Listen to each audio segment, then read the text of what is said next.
Bonsoir à toutes et à tous, j'espère que vous allez bien. Je suis ravi de vous accueillir une nouvelle fois dans ce Creepshow.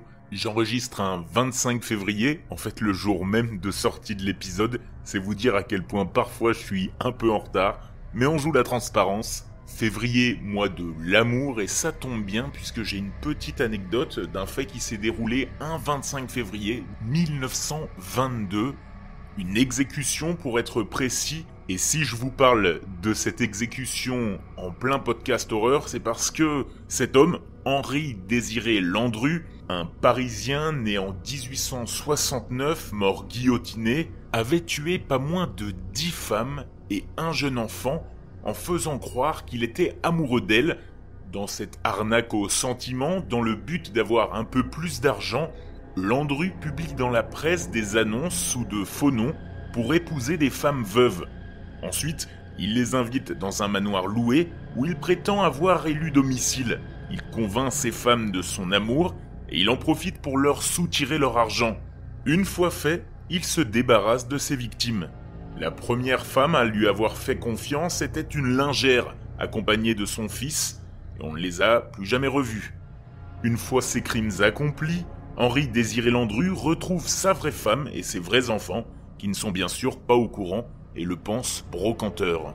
Voilà, petite mise en jambe, une introduction un petit peu creepy pour annoncer ce Creepshow. Je vais commencer comme d'habitude par présenter et remercier celles et ceux qui prennent le temps de m'écrire par message privé sur Facebook, Instagram, par mail, ou bien de me laisser des revues sur Apple Podcast. Je le rappelle, c'est important, ça prend 2 secondes, et en plus ça vous permet d'être entendu dans chaque épisode. Allez, je vous sens là, vous êtes à 2 doigts de le faire pour ceux qui ne l'avaient pas encore fait. On commence notre tour de gratitude par Queen Mary, qui est tombée à tout hasard sur une histoire, un matin d'automne 2021. Elle est une sombre comptable passionnée d'horreur et de paranormal depuis l'adolescence, comme beaucoup d'entre nous j'imagine. C'est en ouvrant son application sur ordinateur de Spotify qu'elle a été littéralement captivée par les histoires. Eh bien, je continuerai à te faire vibrer comme tu le dis. Merci pour ton avis, merci aussi à Cantug qui est devenu accro et qui a hâte de chaque prochain épisode. Merci d'exister, merci à toi de commenter surtout. Les nouveaux qui ont commenté sur Apple Podcast, promis, je vous lis un par un, donc vous serez dans le prochain épisode. Sur Instagram, Mélissa qui parle d'un podcast qui la régale, et Sandra qui écoute pendant ses journées de boulot, et qui me précise qu'elle sait faire 2 choses en même temps. Une pique bien placée, soit pour Dans le Noir, soit pour les hommes en général, je sais pas. Je salue Isis aussi, une jeune auditrice qui m'a écrit par mail parce qu'elle n'a pas encore le droit d'avoir les réseaux sociaux. C'est un message super touchant. Merci Isis. Et le dernier petit rigolo de la semaine, c'est Miaou sur Podcast Addict qui me remercie, trouve ma diction étrange, même s'il trouve que les histoires sont vraiment cool.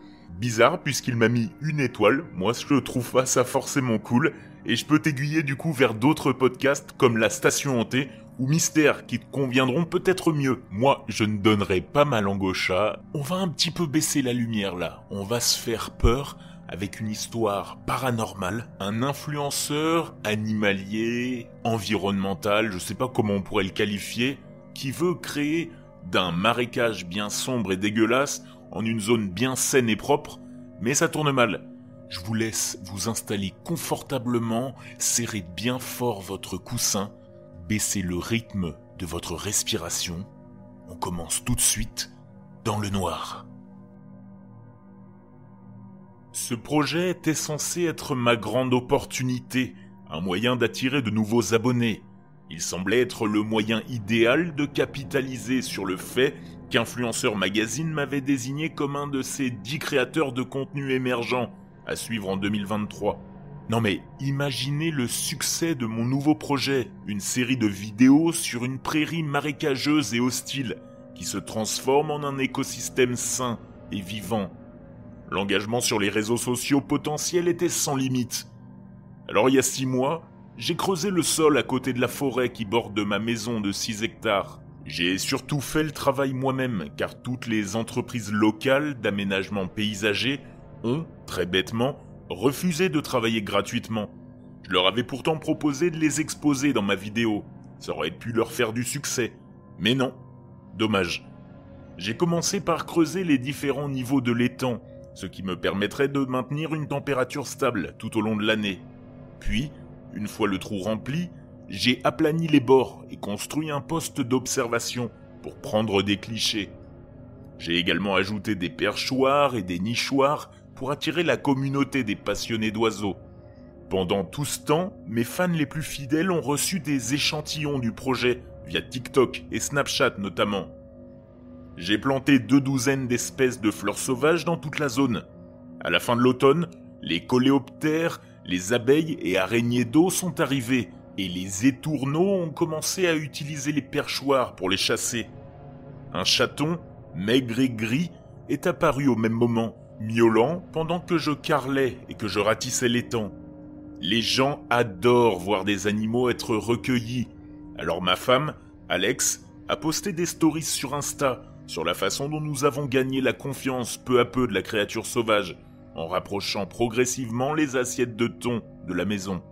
Rapidement, Jinx, son nouveau nom, a emménagé chez nous, et Alex est officiellement entré dans l'ère des amis des animaux. Les insectes sont rapidement venus se nourrir des fleurs, ce qui a inévitablement attiré l'un des prédateurs les plus féroces de la nature, les araignées sauteuses. Noël est arrivé plus tôt que prévu, et les grenouilles et les crapauds ont élu domicile dans la zone. En parlant de contenu engageant, ces vidéos accumulaient des centaines de milliers de vues, facilement. Le premier obstacle est survenu en janvier, quand Alex a découvert en se réveillant que les tournesols avaient été piétinés. Elle ne pouvait plus prendre de selfie d'elle au milieu des tournesols, alors je suis allé enquêter. Au cours de l'hiver, les amphibiens se sont habitués à ce que je me promène, mais maintenant, ils sautaient directement dans la partie profonde de l'étang dès que je m'approchais. Soit des paparazzis venaient fouiner pour essayer de prendre des photos d'Alex et moi, soit un serpent avait rendu visite à cet habitat florissant.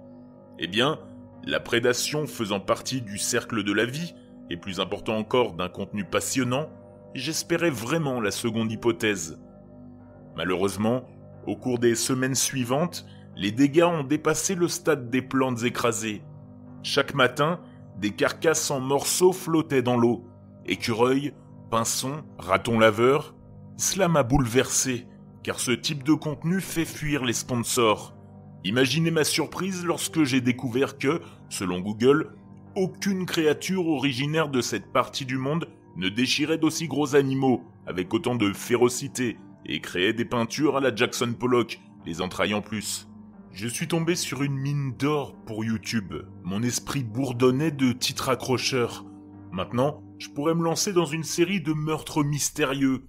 Et après avoir déterminé quelle était la créature, installer un piège sans cruauté, capturer le coupable et le relâcher dans un refuge pour animaux. Je pourrais même ajouter un lien pour faire un don. J'ai enregistré plusieurs vlogs sur la chasse avant de finalement installer une caméra dans l'observatoire. Tout ce que j'avais à faire, c'était de la laisser tourner pendant la nuit. C'est simple. Le lendemain matin, des boyaux bleu-violet gisaient dans le jardin et sur l'allée. Il y avait même des taches de sang sur la baie vitrée à l'arrière du salon. J'ai regardé la séquence enregistrée en avance rapide, mais tout ce qu'elle a capturé, c'était des moineaux terrifiés abandonnant leur nichoir. J'étais enragé. Aucune créature ne s'était aventurée dans mon étang et n'avait exterminé ses habitants. Pas sans générer un contenu diffusable en tout cas. J'ai développé ce projet tout seul, j'ai même quitté un emploi à temps plein pour le mener à bien. Pas d'aide de la famille, pas de plan de secours, juste un prêt de 250 000 € de mes parents. Cette bête mystérieuse avait trop d'espace pour s'amuser. J'ai donc rasé l'herbe jusqu'à la lisière de la forêt et j'ai placé 10 caméras dans le jardin, chacune d'entre elles étant directement reliée à mon ordinateur. Désormais, si un termite sortait la tête du sol, je le capturerais en haute définition. Cette nuit-là, je me suis assis à mon bureau pour éditer des vidéos avec Jinx étalée sur mes genoux. Le deuxième moniteur passait en revue les caméras de surveillance. Peu après minuit, alors que mes paupières commençaient à se fermer, des oiseaux ont pris leur envol dans la forêt. Le battement d'ailes m'a fait sursauter et Jinx s'est enfui d'un bond. J'ai visionné les vidéos de sécurité, n'apercevant que des branches plongeantes ou des ombres près du sol. En quelques secondes, la créature est passée devant les caméras 1, 2 et 3. Alors que les buissons se courbaient hors du cadre de la caméra 6, j'ai attrapé mon téléphone pour enregistrer une réaction en direct. Ça y est les gars, on est sur le point d'avoir notre premier aperçu de cette saleté. Au bord de l'étang, les crapauds et les grenouilles se déchaînaient, mais depuis le poste d'observation, je ne pouvais que distinguer des ondulations à la surface de l'eau. Mon pouls s'accélérait tandis que je passais d'une caméra à l'autre. Rien du tout. J'avais besoin d'un gros plan que la communauté YouTube pourrait dévorer. Sinon, tout ce projet était une totale perte de temps. Depuis mon bureau, j'ai entendu le verre trembler dans tout le logement, avec le téléphone qui enregistrait toujours. J'ai passé le hall sur la pointe des pieds et j'ai poussé la porte du salon. Devant moi, la lumière ne traversait qu'une partie de la pièce, mais au fond, une paire d'yeux brillants se baladait de gauche à droite, au-delà des stores, couvrant la baie vitrée. Je me suis figé. Lorsque j'ai basculé sur la caméra orientée vers l'avant de la maison, une vitre a explosé vers l'intérieur. Puis, une frêle silhouette qui se détachait du clair de lune s'est glissée à quatre pattes dans l'interstice. Elle ressemblait à une fille pâle, drapée d'un long drap déchiré. Elle était plus mince que Jinx quand nous l'avions trouvée. Pâle, à l'exception de ses cheveux noirs qui drapaient son crâne et cachaient ses traits. Est-ce qu'un chasseur de primes dérangé voulait apparaître dans mes vidéos ? Ou était-ce un enfant sans abri qui avait grandi dans l'isolement ? L'une ou l'autre option était gagnante pour l'algorithme de YouTube. Il y aurait des articles grand public à son sujet, peut-être même une interview dans des grands médias. Terrifié, mais aussi excité, j'ai dit « Bonjour ». La fille a tourné la tête dans ma direction. Elle a redressé ses membres, devenant de plus en plus grande, soutenue par 4 membres plus longs que des échasses et plus minces que des tiges. Ce n'était pas une fille. Bordel, ce n'était même pas humain. Alors qu'une paire d'yeux brillants se posait sur moi, je me suis retourné et j'ai traversé le couloir, heurtant les tables et glissant sur le tapis. Finalement, j'ai atteint la porte de la salle de bain. Elle ne s'ouvrait pas. De l'autre côté du couloir, la créature est passée sous les lumières. Cela m'a permis de voir l'intrus pour la première fois. Les os des côtes brillaient à travers les trous et les déchirures du torchon sale qu'il portait comme couverture. Et il avait une bouche caverneuse, remplie de dents en forme d'aiguille. Alors qu'il se précipitait tout droit, toujours à 4 pattes, des abat-jours se sont mis à osciller au moment où sa tête a heurté le plafond. J'ai fait un demi-pas en arrière, j'ai serré la mâchoire et j'ai foncé dans la salle de bain. Une fraction de seconde après avoir tourné la serrure, la porte a rebondi dans son cadre. 1 fois, 2 fois. Je me suis tenu dos à elle, l'appareil photo toujours en main. Ces coups répétés sont devenus des griffures avant de disparaître. Dans la maison, des tableaux ont été arrachés des murs, des meubles ont été renversés et des casseroles en métal ont roulé dans la cuisine. À un moment donné, des griffes ont raclé grossièrement le plancher en bois juste au-dessus de ma tête. Une partie de moi voulait aller voir Alex, mais à en juger par le silence, elle avait déjà trouvé une cachette sûre. Si je sortais, cela aurait pu nous mettre tous les deux en danger. J'ai donc pris la décision héroïque de rester où j'étais. Mon cœur a claqué contre ma poitrine si vite et si fort que je n'ai pas remarqué que la maison était plongée dans un silence de mort. Le cœur serré dans ma gorge, j'ai ouvert la porte en grinçant. Les murs et le plafond étaient couverts de profondes entailles, comme si un maniaque maniant une hache ne cessait de frapper le sol. Mes mains n'arrêtaient pas de trembler, alors que je visionnais les images enregistrées par mon téléphone. Cela avait un potentiel de viralité énorme. Pensez-y, un cryptide dans la vraie vie. Malheureusement, à ma grande horreur, à la seconde où l'entité s'est glissée dans la maison, les images ont commencé à se déformer.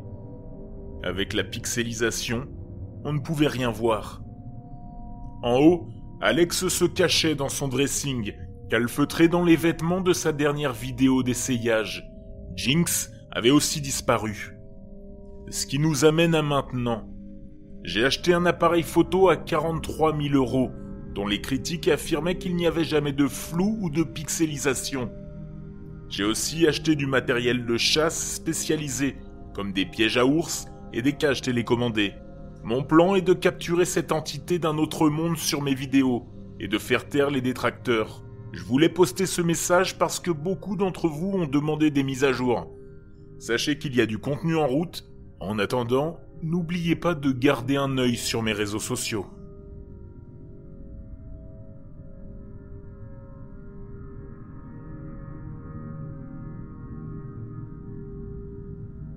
J'aime bien cette histoire, je la trouve terrifiante et en même temps super bien amenée. À une exception près à mon sens, c'est que cette histoire dénichée sur Reddit manque de description du cryptide. Du coup, on a un peu du mal à s'imaginer comment il est. Tiens, parce que je parle de cryptide, vous croyez, vous, en ces bêtes étranges, parfois surnaturelles, paranormales et souvent teintées de mystère qui les accompagnent ? Est-ce qu'il y en a un dans votre région ? J'ai hâte de le savoir en DM et pourquoi pas en faire un épisode une fois.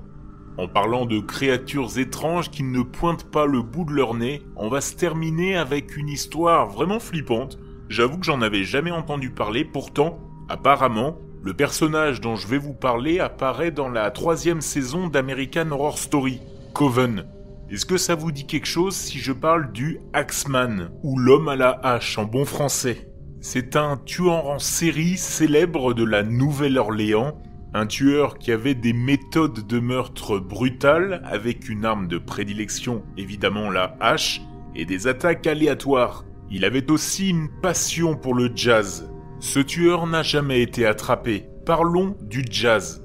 À l'époque de ses attaques entre 1918 et 1919, le jazz n'en était qu'à ses débuts, et il évoluait rapidement dans cette ville portuaire du Sud.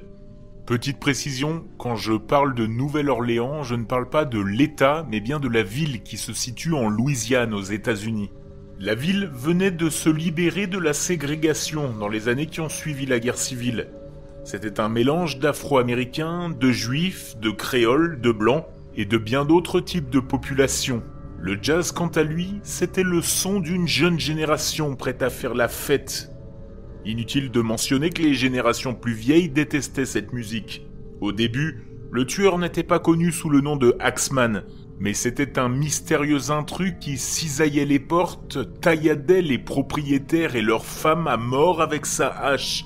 Puis, il disparaissait en laissant derrière lui son arme fétiche, qui en fait appartenait généralement aux propriétaires de la maison.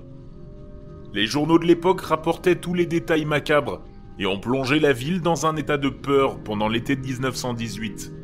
Ces victimes étaient toutes des commerçants italiens, mais cela n'a pas suffi à faire entrer son nom dans les livres d'histoire. Mais le 14 mai 1919, cela a changé lorsque le New Orleans Times a publié une lettre infâme de la main du tueur lui-même. Elle disait « Ils ne m'ont jamais attrapé et ne m'attraperont jamais. Ils ne m'ont jamais vu car je suis invisible. » Tout comme les terres qui entourent votre terre. Je ne suis pas un être humain, mais un esprit et un démon de l'enfer le plus brûlant. Je suis ce que vous, les Orléanais, et votre police stupide, appelez l'homme à la hache. Quand je le jugerai opportun, je viendrai faire d'autres victimes. Je suis le seul à savoir qui elles seront. Je ne laisserai aucun indice, si ce n'est ma hache ensanglantée. Maculé de sang et de la cervelle de celui que j'ai envoyé en bas pour me tenir compagnie. Si vous le souhaitez, vous pouvez dire à la police de faire attention de ne pas me contrarier. Bien sûr, je suis un esprit raisonnable, et je ne m'offense pas de la façon dont ils ont mené leurs enquêtes dans le passé. Mais dites-leur de se méfier, qu'ils n'essaient pas de découvrir ce que je suis, car il vaudrait mieux qu'ils ne soient jamais nés plutôt que de subir la colère de l'homme à la hache. Je ne pense pas qu'un tel avertissement soit nécessaire, car je suis sûr que la police m'évitera toujours, comme elle l'a fait dans le passé. Ils sont sages et savent comment se tenir à l'écart de tout danger. Sans aucun doute, vous, les Orléanais, me considérez comme le plus horrible des meurtriers, ce que je suis, mais je pourrais être bien pire si je le voulais. Si je le souhaitais, je pourrais vous rendre visite dans votre ville chaque nuit, à volonté. Je pourrais tuer des milliers de vos meilleurs citoyens, et les pires, car je suis en relation étroite avec l'ange de la mort. Maintenant, pour être exact, à 12h15, heure terrestre, Dans la nuit de mardi prochain, je vais passer au-dessus de la Nouvelle-Orléans. Dans mon infinie miséricorde, je vais vous faire une petite proposition. La voici. J'aime beaucoup le jazz, et je jure par tous les diables des régions inférieures que sera épargnée toute personne chez qui un orchestre de jazz battra son plein à l'heure que je viens de vous mentionner. Si tout le monde a un orchestre de jazz, eh bien tant mieux pour vous. Une chose est certaine, c'est que certains de vos concitoyens qui ne jouent pas du jazz ce mardi-là seront éliminés. Eh bien, comme j'ai froid et que j'ai envie de la chaleur de mon Tartare natal, et qu'il est temps que je quitte votre maison terrestre, je vais cesser mon discours, en espérant que vous publierez ceci, afin que tout aille bien pour vous. J'ai été, je suis, et je serai le pire esprit qui n'ait jamais existé, que ce soit dans les faits ou dans le domaine de la fantaisie. L'homme à la hache. Ce mardi-là, la ville musicale était encore plus animée que d'habitude. Si vous aviez un tourne-disque, il jouait toute la nuit et à fond. Si vous aviez un piano, vous tapiez sur les touches. Et si vous aviez un club de jazz à proximité, il n'y avait que des places debout. C'était peut-être la plus grande nuit du jazz de l'histoire. Et en effet, personne ne s'est fait découper ce soir-là. L'homme à la hache a frappé 4 autres fois cette année-là, mais une seule victime a succombé à ses blessures. Le Axeman a disparu. En l'absence d'empreinte digitale, de suspect ou de description du tueur, l'affaire n'a jamais été résolue. Flippant tout de même. Et je crois que je vais faire pareil, ça m'a donné une idée. Ce soir, si je passe au-dessus de votre maison et que vous n'écoutez pas dans le noir, attention, je vais sévir. Bon, je peux pas faire de menaces, donc on va en rester là. En tout cas, je vous remercie de m'avoir écouté jusqu'ici. On se dit à la semaine prochaine et je vous souhaite une excellente semaine dans le noir.